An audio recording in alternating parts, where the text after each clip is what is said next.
80 की उम्र में 18 के दिखोगे। बस ये 12 नियम याद कर लो। दोस्तों, किसी गांव में रहने वाला सबल नाम का एक लड़का जो हमेशा चिंतित, उदास और परेशान रहता था। सबल की चिंता का कारण यह था कि वह उम्र से पहले ही बूढ़ा होने लगा था। सबल की अभी कोई ज्यादा उम्र भी नहीं थी, मात्र 35 साल की उम्र में वह बूढ़ा दिखाई देने लगा था। उसके आगे के बाल सफेद होने लगे थे, उसकी आंखों के नीचे गड्ढे हो गए थे, चेहरे पर अजीब सी झुर्रियां पड़ गई थी। अपनी इसी हालत के कारण सबल हमेशा चिंतित और परेशान रहता था और उसका स्वभाव भी काफी चिड़चिड़ा और गुस्सैल हो गया था। सबल के माता पिता भी अपने बेटे की इस तरह की स्थिति को देखकर काफी चिंतित रहते थे। वह भी सोचते थे कि उनका बेटा जवानी में ही बूढ़ा दिखाई देने लगा है। सबल के माता पिता ने अपने बेटे को स्वस्थ बनाने के लिए कई ठोस उपाय भी किए, लेकिन उनका कोई भी उपाय कारगर नहीं हुआ। सबल के माता पिता ने सबल के लिए कई तरह की आयुर्वेदिक औषधियों का भी प्रयोग करवाया।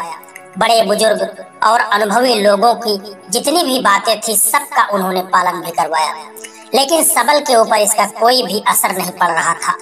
इस बात को लेकर सबल के माता पिता और सबल सभी परेशान रहते थे।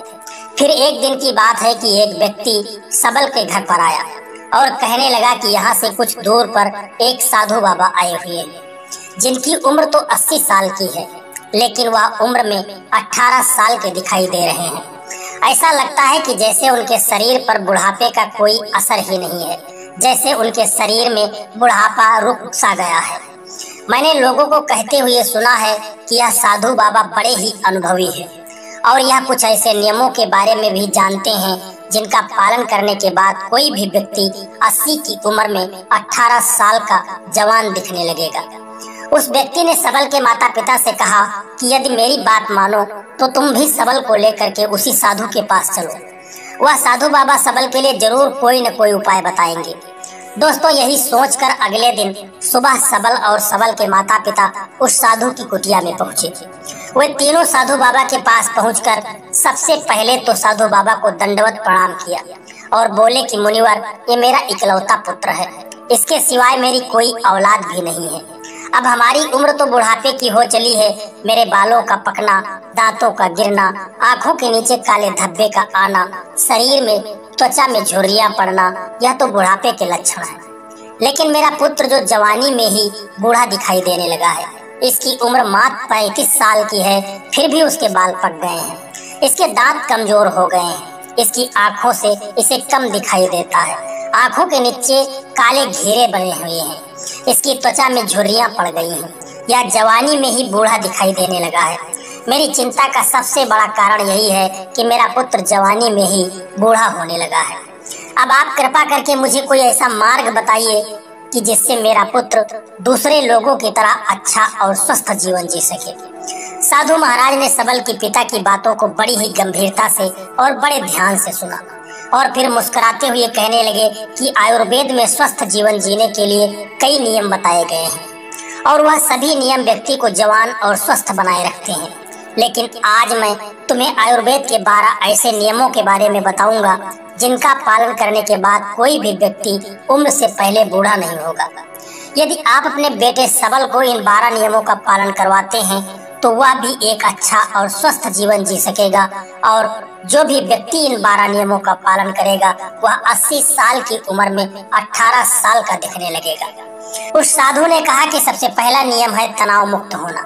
लंबे समय तक स्वस्थ और रोग मुक्त जीवन जीने के लिए इंसान को तनाव मुक्त होना जरूरी है।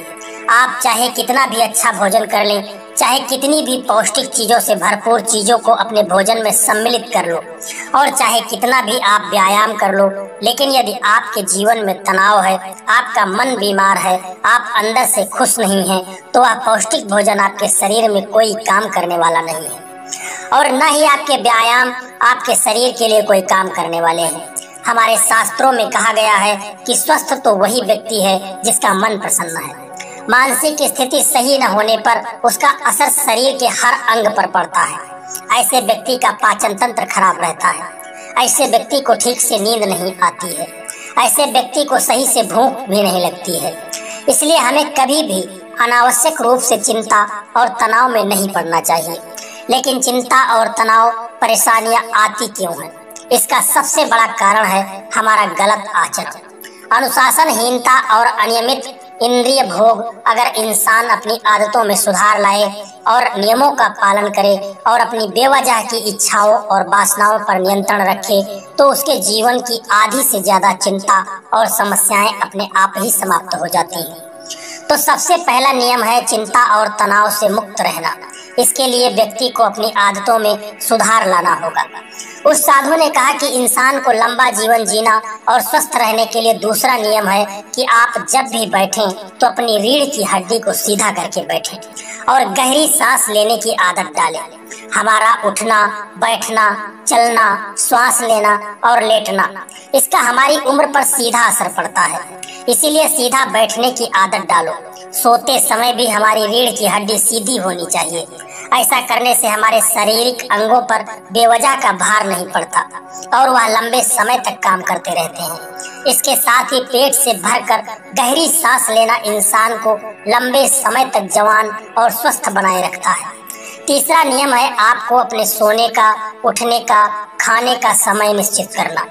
अक्सर लोग इस पर ध्यान नहीं देते कि वह किसी भी समय सो जाते हैं, किसी भी समय भोजन कर लेते हैं और किसी भी समय वह जागते हैं।